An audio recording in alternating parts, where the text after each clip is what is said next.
Guys ಅಕ್ಕಿ ಹಿಟ್ಟು ಖಾಲಿಯಾಗಿತ್ತು. ಅದಕ್ಕೆ ಅಕ್ಕಿನೆಲ್ಲ ತೊಳೆದು ಒಣಗಿಸಿದ್ದೀನಿ.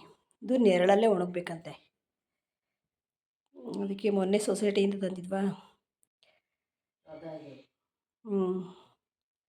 ಇದು ಅಕ್ಕಿ ತೊಳೆದು ಒಣಗಿಸಿದ್ದೀನಿ. ಮಿಲ್ಲಿಗೆ ಹಾಕ್ಸ್ಕೊಂಬರ್ಬೇಕು.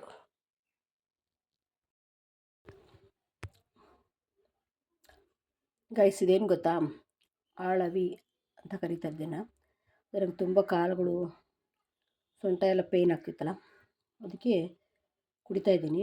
ಇದನ್ನು 3 ತಿಂಗಳು ಕುಡಿಬೇಕಂತೆ. ಬೆಳಗ್ಗೆ ನೆನೆಸ್ಬಿಟ್ಟು ಸಂಜೆ ಕುಡಿಬೇಕಂತೆ, ಇಲ್ವಾ ರಾತ್ರಿ ನೆನೆಸಿ ಬೆಳಗ್ಗೆ ಕುಡಿಬೇಕಂತೆ. ಕುಡಿತಾ ಇದ್ದೀನಿ, ನೋಡಬೇಕು ಕಡಿಮೆ ಆಗುತ್ತಾ ಅಂತ. ನಿಮಗೂ ಯಾರಿಗಾದ್ರೂ ಕಾಲುಗಳು ಸೊಂಟ ನೋವುಗಳಿದ್ದರೆ ಈ ಆಳ್ವಿನ ಬಳಸಿ. ಇದು ಬೀಜ ಸೀಡ್ಸು. ಕರ್ಬೇವೆಲ್ಲ ತೊಳೆದು ಒಣಗಿಸಿದ್ದೀನಿ. ಈಗ ಚಟ್ನಿ ಪುಡಿ ಮಾಡಬೇಕು.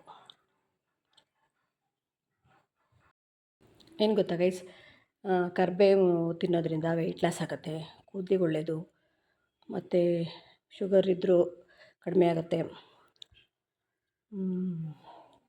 ಬ್ಲಡ್ಡು ಶುದ್ಧ ಆಗುತ್ತೆ, ಎಲ್ಲ ರೀತಿಯಲ್ಲೂ, ಮತ್ತು ಡೈಜೆಷನ್ಗೆ ಒಳ್ಳೆಯದು, ಎಲ್ಲದಕ್ಕೂ ಒಳ್ಳೆಯದು.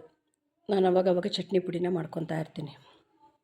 ಎಲ್ಲ ತೊಳೆದು ಒಣಗಿಸಿದ್ದೀನಿ, ಇವತ್ತು ಮಾಡಬೇಕು. ಇದೇನು ಗೊತ್ತಾ ಗೈಸ್, ಪಲ್ಯಕ್ಕೆ ಹಾಕೋ ಪುಡಿ. ಹುಚ್ಚೆಳ್ಳು, ಕಡಲೆ ಬೀಜ ಎಲ್ಲ ಹುರಿದು ಪುಡಿ ಮಾಡಿ ಇಟ್ಕೊಂಡಿದ್ದೀನಿ. ಪಲ್ಯ ಮಾಡುವಾಗ ಹಾಕಿದ್ರೆ ಚೆನ್ನಾಗುತ್ತೆ.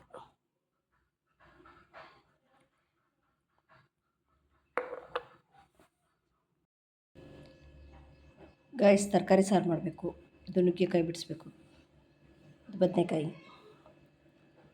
ನವಿಲುಕೋಸು, ತೊಂಡೆಕಾಯಿ ಇತ್ತು, ಎಲ್ಲ ಹಾಕ್ಬಿಟ್ಟು ಹುಳಿ ಸಾರು ಮಾಡೋಣ ಅಂತ.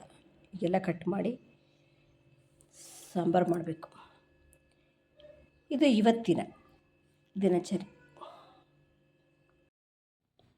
ತರಕಾರಿ ಸಾರಿಗೆ ಎಲ್ಲ ಥರದ ತರಕಾರಿ, ಮಿಕ್ಸ್ ತರಕಾರಿಗಳು ಹಾಕೋದ್ರಿಂದ ಟೇಸ್ಟು ತುಂಬಾ ಚೆನ್ನಾಗಿ ಆಗುತ್ತೆ.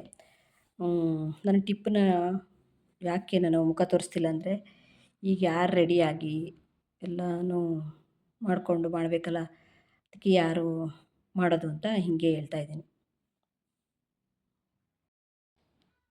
ಇವತ್ತಿನ ಟಿಪ್ ಏನು ಗೊತ್ತಾ ಗೈಸ್, ಮನೆಯಲ್ಲಿ ನಾವೇನೇ ತಪ್ಪು ಮಾಡದೇ ಇದ್ದರೂ ನಮ್ಮ ಮೇಲೆ ವಿನಾಕಾರಣ ಅಪವಾದ ಬರ್ತಿರ್ತವೆ. ಸಂಬಂಧಿಕರು ಅಪರಾಧ ಹೊರಿಸ್ತಿರ್ತಾರೆ.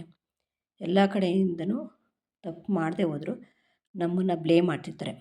ಅಂಥವ್ರು ಏನು ಮಾಡಬೇಕಂದ್ರೆ, ನಾವು ಮಲಗೋ ಜಾಗದಲ್ಲಿ ತಲೆ ಹಿಂದೆಗಡೆ, ಮಲ್ಕೊತೀವಲ್ಲ ಆ ತಲೆ ಹಿಂದೆಗಡೆ ತಾಮ್ರದ ಚೊಂಬಲ್ಲಿ ನೀರು ಹಾಕಿ ಅರಿಶಿನ ಹಾಕಿ ಇಟ್ಕೋಬೇಕು. ನೈಟ್ ಫುಲ್ ಇಟ್ಟು ಬೆಳಗ್ಗೆ ಎದ್ದು ಮನೆ ಎಲ್ಲ ಮೂಲೆಗಳಲ್ಲೂ ಮಾವಿನ ಎಲೆ ಅಥವಾ ಹೂವಲ್ಲಿ ಎಲ್ಲ ಕಡೆ ಚಿಮ್ಮಿಸ್ಬೇಕು. ಆ ನೀರನ್ನು ಚಿಮ್ಕಿಸಿದಾಗ ಇದೇ ರೀತಿ ತಿಂಗಳಿಗೊಂದು ಸರಿನಾದರೂ ಆಯಿತು, ವಾರಕ್ಕೊಂದು ಸರಿನಾದರೂ ಆಯಿತು ಮಾಡೋದ್ರಿಂದ ಅನ್ನೆಸೆಸರಿ ಅಪವಾದಗಳು ಬರೋದು ತಪ್ಪುತ್ತೆ. ಯಾರ್ಯಾರಿಗೆ ವಿನಾಕಾರಣ ಅಪವಾದಗಳು ಮಾಡದೇ ಇರೋ ತಪ್ಪಿಗೆ ಅಪವಾದಗಳು ಬರುತ್ತೆ, ಅವರು ಈ ರೆಮಿಡಿನ ಮಾಡ್ಕೋಬೋದು.